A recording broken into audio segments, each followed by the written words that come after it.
प्रिय मित्रों, motivational life channel में आपका हार्दिक अभिनंदन। आज मैं गुरु के संबंध में एक बात कहना चाहता हूँ कि गुरु पर विश्वास करना सीखिए। वो किस तरह की बातें करते हैं, हो सकता है कि आपकी उनकी बातों से कुछ चोट लगे, वो आपके जीवन सुधारने की एक विधि होगी।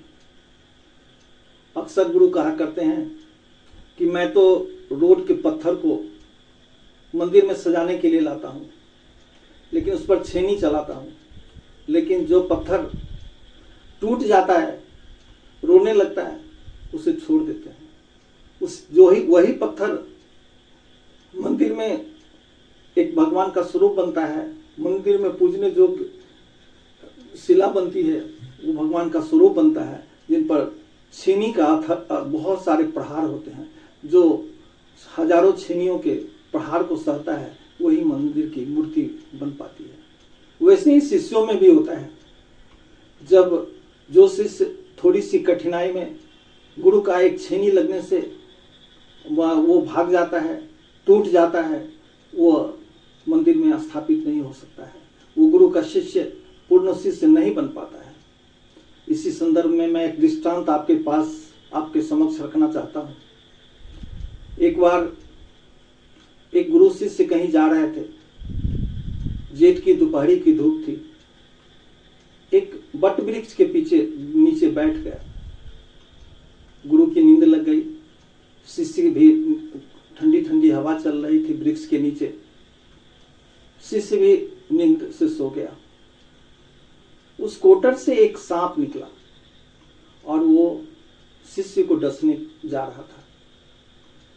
गुरु अंतर्जामी थे, उन्होंने देखा कि ये सांप तो इस शिष्य को डस लेगा। उनकी नींद टूटी। उन्होंने सांप से कहा कि तुम इसको क्यों डसना चाहते हो, छोड़ दो।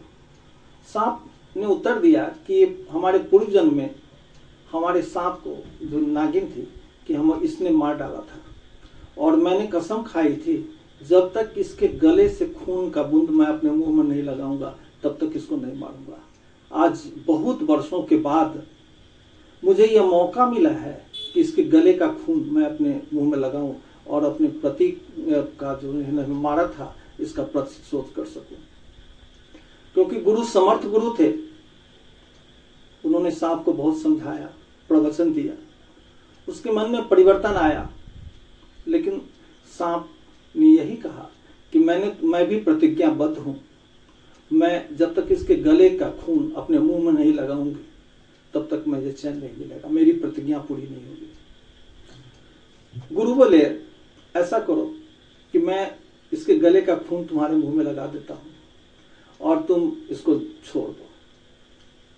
वो सरफराजी हो गया। सोए शिष्य के सीने पर गुरु बैठे और चाकू लिए, उसके गले से में थोड़ा सा काट के खून निकाले और उस सर्प के मुंह में लगाए। सर्प की प्रतिज्ञा पूरी हुई, सर्प चला गया। क्योंकि गुरु के प्रवचन से, गुरु के ज्ञान से वो प्रभावित हो गया था। कहा तुम इसे क्यों मारना चाहते हो, और जब उन्होंने पूरी बात कही तो सर्प मार गया। थोड़ी देर के बाद शिष्य उठा।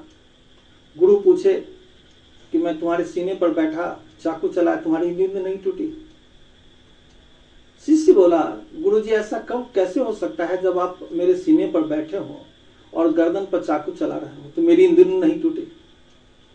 मैं अनुभव किया, मैंने अंदर से, कि गुरु मेरे लिए कोई निश्चित रूप से ऐसा कार्य कर रहे हैं जो हमारे लिए लाभदायक है, हमारे प्राण रक्षक है, जो मेरे गले पर चाकू चला रहे हैं।